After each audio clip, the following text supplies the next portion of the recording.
Ofieni fiampa Ghana mama adeshima mai mobi akwaba kese bi unsa de Asempa 94.7 FM we echo Easter Games edition of the Domestic Sports News and ye de bro na no pay mo husna niama AC echo within the Enoch Kwesi Walanyo Wallace agudi catch bakope the only nomenclature the professors Green Sports the original Wallace and mesin kunya biun echo no kwanten coding small saka and ano penso e Ghana gudi ejao Kobe the scavenger na dama on the pimpia voices in diaba kujo sorry ya watran kunya no say kama awesna niama AC kwa Queensta K so ha in terms of social media mami ana APP ediaba Papa Maestro Mr. Obin ono so ha ono so etechi na Mavis Amano writer Amenyo Bernard Padi Butwe Immortal Kwameja Kwa Champion Philip Putu AK47 the gunshot man and Papa Kanchinegu and afi so all the wonderful members of the community Eric Esidubodi and afi so kwano Samuel Kredi Enchi multimedia sports director Bakopo Double as the programs director the Asempa 94.7 FM and Omakom sa dia ton sane so etechi aboa Medicine so Queen Etejao. Yensha CFMF the senior national soccer team Black Stars of Ghana Mantene Campa. James Akwesi appear team Sampa. Selection see the need fence anchire mu ewo eye Cup of Nations na so Egypt no. Say yebekwa na se enko ni na begina players a o ma bene no mi interview agudi ni ma o metu akobbo ma niam etianko yi. Papa HSE o hwe ni February ni over best 60 players a wato Sunday from on and off so mu ambesi Kama Black Stars na nedie o best 98% of players anyame adoma o mo Cup of Nations so team. Aka just 2% put back on this Ghana you cry about I should say about 98%. But you see, along the line, we keep monitoring the players because there might be injuries and sicknesses along the line. So all what we're praying for is make sure that our players are all fully fit with no injuries. So as I speak, Harrison last week had a broken jaw. So we're hoping that he recovers, including some few other players that I know they've had issues with small injuries. But I'm hoping by 2 or 3 weeks' time, those who are sick, I'm hoping to see them back so that at least they can play some games in their various clubs, to be assessed properly.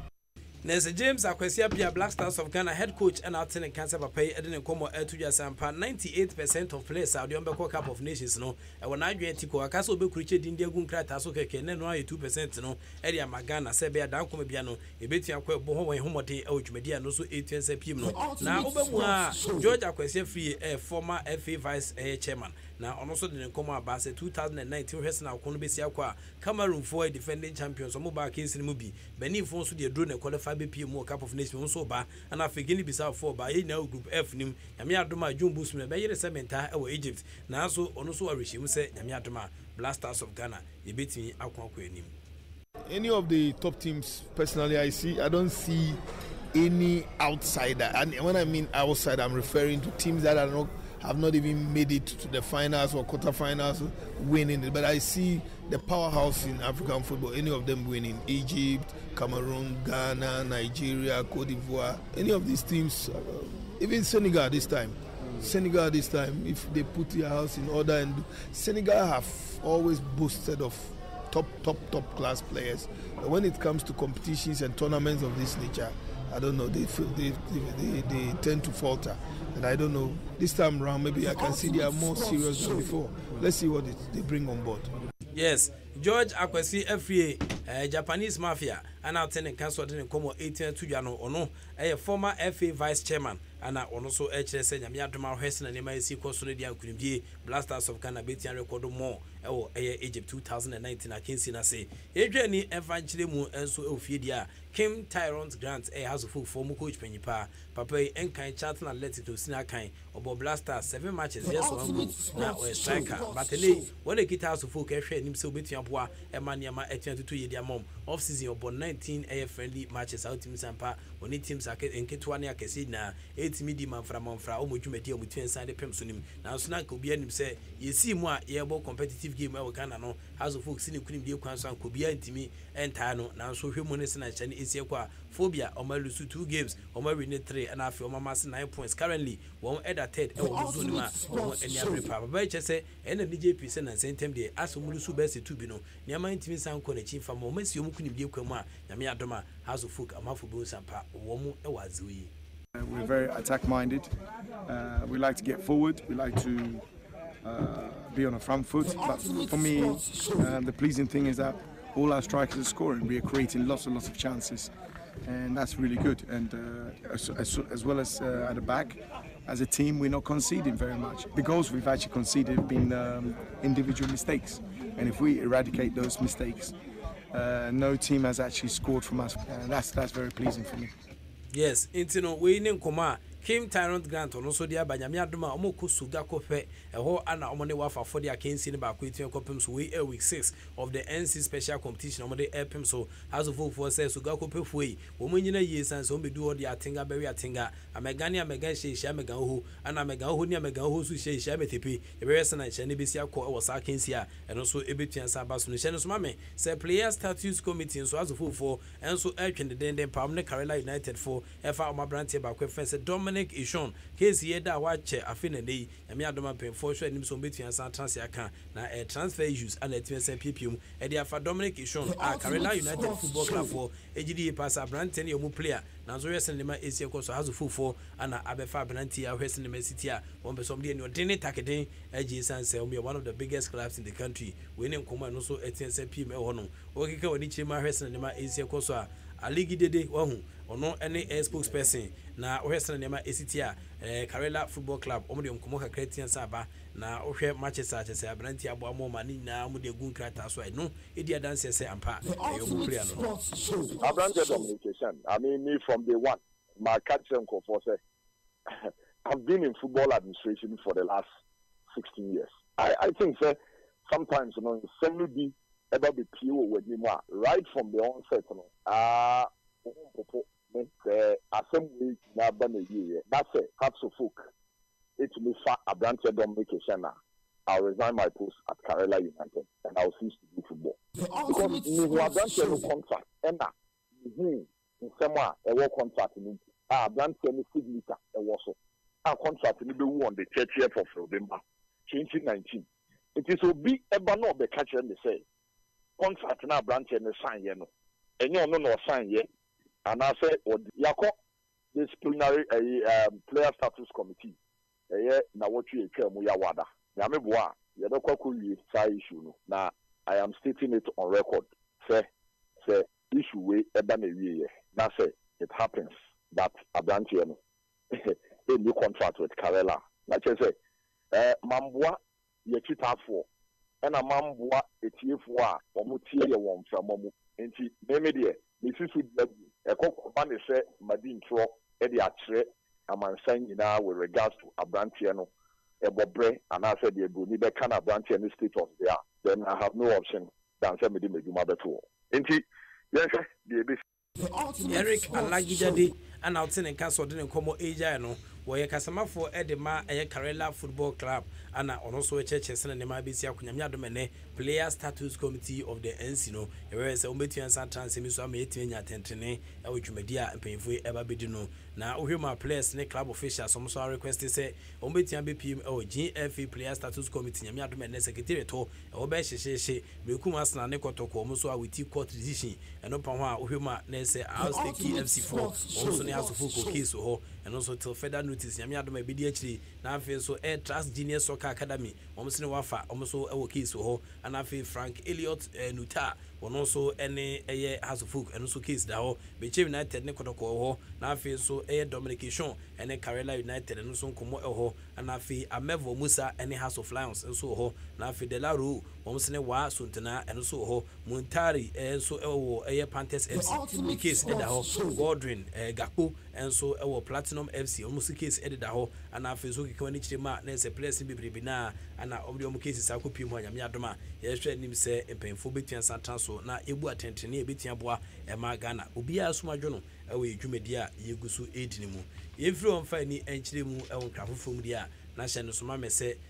record ɛyɛ ade ba ko a ɛno nso yɛ player na sɛ ogi bia ultim sampa obetia mese number of matches bi ɛwɔ akansi bi a wode wɔ ne tin san kyerɛ mu na ogi record anso ntempa so na ofi ɛyɛ park no so na wakofi akohavo early shower na sɛ ne obehwɛ no sɛ so hyɛ na abekofi ano asiw a wɔdwa ne ntempa so na wakoda ntem untwɛn ma results no kra yɛ mbɔ 90 minutes na every na abrante ba ko a ɔyɛ record ɛwɔ ɛyɛ akansi ba ko no so tin san pm no Ashanti goal defender Richard Osajman na the record no ana wa confirm say hwese ne Mexico so a nkomo epiepie mu na nya nkomo ketwa e wo san hyehyɛ mu na Osajman e de san nkomo ejai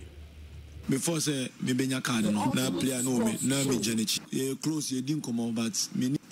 coach si no na ni din nkomo say on me nya san me gina wa no tia me na so no ko nti me blocking no tina me blocking to osade ne nsa bɔ me na ma bɔ ne nsa to ti me hwɛ bɔ na me wa so wa to ne nsa bɔ me ni ba na me mpese me kɔ form bɔ say na me be kɔ form no medical kɔncha ma supporters ni bi tintim say obi anya me hwɛ me sorry ba na me nya card to me na ho ti me de force sorry na omo ka because supporters dey omo pay omo win nti no sorry na goalkeeper stream na crash out say me nya ntem na me coach no na nkɔfo no de bɔ ne ba so nti me ma doctor send the bandage player no bɔ me sa no obo me to aso 2 times the second one no dey me bufuye na me no say me fawo ni bi ti me dineti ko fawo no refi no ti the third time to bɔ me na me call last man no we no line 2 no ngusa no say I didn't na kwa ne bɔ me nkɔfo na me no onti me nche me say me nkɔfo yes enti we Richard Osajman wono as good defender ana o confirm sampa there was attack won so fans ni bi atwe second pa ase ne de ba bi twa kibab no se wono na nkom ba bi twitwa no 1-0 win over Mediama Sporting Club na no kweseda no ana san community PM former Kumasi Asante Kro defender he was red carded within best 20 minutes to end the game no ana san share so create by no ma fans no go pa editia Richard was say Ajman e wo Mackenzie omutwe sa de pem se no na abrante de na konsem etwen Jen Richard esa to aso edi hihyi esa bai things one of football sometimes in your match me too hard so you training ma strikers and encouragement say omungu so mun try omo bet say there be omunya goals my you should bet me try e best be any defending goal I win no e bonus no say draw no and aside that go and he had 3 points no because he maybe in your points never could draw a boy he prefer say team no bet me win no so pe 1 point e mu ye de o match bo e mu ye de call do man more dey but more than any chances Kumasi say Felix in the civil team I think say you go so Felix and the team say sanka and your ma be basamo when you mu more dey say so kotokonda up 2 points by your bumper your advantage your call away 3 money be say league in 10 ne be bo ma sa home points ni nyina na be timagine yes into we enen koma Richard Osajman Odijai record hwese in Mexico so as a result of a player the dismissal from the field of play however we player na so receive 2 yellow cards and so ekoye in one game ekoye recorded the man was na nema AC course into we and ehye no so 18 pima Richard Osajman ono so na kosem ejai efase na nema AC akọ de ama omdwumadi a won so edi so far ewo Ghana ha etwa ni fan kyerɛ mu nso ɛwɔ nkrahofom dia na yɛsɛ nkomon de bibiribi na ana etimi aba but yɛkɔ na kwa games no 2019 ebe de MTN for adama mo na de sika dwetire tachire pa hwe sika gubo to mesi nchen ha yɛde kɔkɔ wa otimi sampa ko no yɛ ba de na team no de sɛ na medical kan as usual Ghana Fokoju and a lead delegation Eric Sedu body womb and afeme ino kwesi wala nyo wala sakudi kachi bi so womb na we right amenyo unofficial de but no be share on time bus movie na OS and Messi a na se ko be de na impress so Brighton Sparks a park no ko United for esi account so relegation but afeni e park ni na we teams makoma ko be se 12 fiber na kwesi da 21st of April ye ko show mo de ultim sampa kwesi da match won ne ye ko akohia mo ultim sampa ko be de so baby mo be no anuane ampesie ne nyama nyina esema mo hwe akiri kwan na mo frɛ e ba beje duane se kamede ka kese ne ba ye de asimentien de be se de bia bankan na ya beto so na eno na ekɔ mu ahwɛ se ne mesi kɔ so ne se captain edema atibifo ye fɛ no Don Boti na Don Boti se omo kyese yema ba be ne nyasem ketwa kra na Don Boti nkoma odijan ewo atibifo captain me fɛ no Don Boti nkoma odijan ni afi o de mu be hu de besi mi ndwamanum bebre players na e de ba no enso no nko bibi te se wo Messi e wo ho ene wo ye friends Mohamed Salah nso ho nti de besi wa ha Eastern region ha bo de ya ti yenya be na niam bi nti bezesi ya bibia yi nti ye ba beje e de akwati bi group nde se wo ma kan de ma ba nkwati an meka se bi o mo ho den kakra be o mo kra no o mo ye down ye beje akwati bi o mu nim se ye betima nam park iso ye beje akọ. Yes, into Don Bote of a TBA, and I think canon a captain Don Bote of a TBA, Penny Berry, Western Mexico, so I some get to a crowd, or you also in the bar, and about Benjamin was a case in. Koyo who's watching, and so Jim in the bar, and Koyo who's watching, a 10 team member, Edema Obo, as your boo from Wuska Bruta, whereas a Koyo who's watching, or Wuska, Puteka bench, winning or no son in coma or the buy. Oh, me any group of them, because Oshe. Team say what ye group B na ye all be pon TBA and coma and enquitia. May I someone meet me a cash and say first position in the Obu for air topic group no. Other 4 teams now can almost pray for the second slot. Yes, Intina say ko be de group A no pitiku obome en price so ko utafo ana kotoso called mamo sabef bi on fe no raso hyeso boso daso koso hey ho be de na ba group B na say be ponfo gire on Eric V ana afi ankoma nkwatia obo ane atibie omu nyina so e de omani 8 ans achem 12 solid 8 teams from the townships nim ana mo e ba be boa ema san hye so nkwen 8 ans akwa misra bra bi na be hwese na niam ebisi akọ ewo ko ewo be de police phones ye shamo barrier mesema mumbi e kama ne enko empe aibia muntu ato long story bi asa wo when do ope na ma bia hu se ene ko delegation ne kwa we you to say we Flaster House ya sign bibia kama ane de etwamuti e ba pe we convoy na ma bia na ene ye guest Christa mu ne ye ko na afi ye ko boa ema niema so etia koye e de ama Easter games anything esemu a obia incorporate na mu share ho wo kuma se kra betia baby entumu ye gate na enye close yet but ye sad ye ni kire mu a na say journalists must report the truth. Coach Karim Zito under 17 Abubakar Karim Zito ono na de sankomo e ba say ase journalists ni bi wo hankuntumpuni na braba de omo fanya hwe na we egu adwuma no fi na Coach Abdul Karim Zito no ye coach onko journalism school da and all the sankomo yi ababijai. Say if you love the person utina kama bomade na ben na ubehu ni yi nyametima kan no but say utieti nsema because most of some of the radio presenters they don't even investigate omuti anomo dia ba some don't go out omuti one comfortable room air condition ball and they will talk omo gogol ba no they will start talking obia oye na adwuma no omfa nukure enye adwuma na edika dinukure ma wankasa wo dinukure ma adwuma na wo ye no dinukure ma oni amamfa wo ni wo adwuma no dinukure that is my principle of life. Yes, Coach Abdul Karim Zito nukredie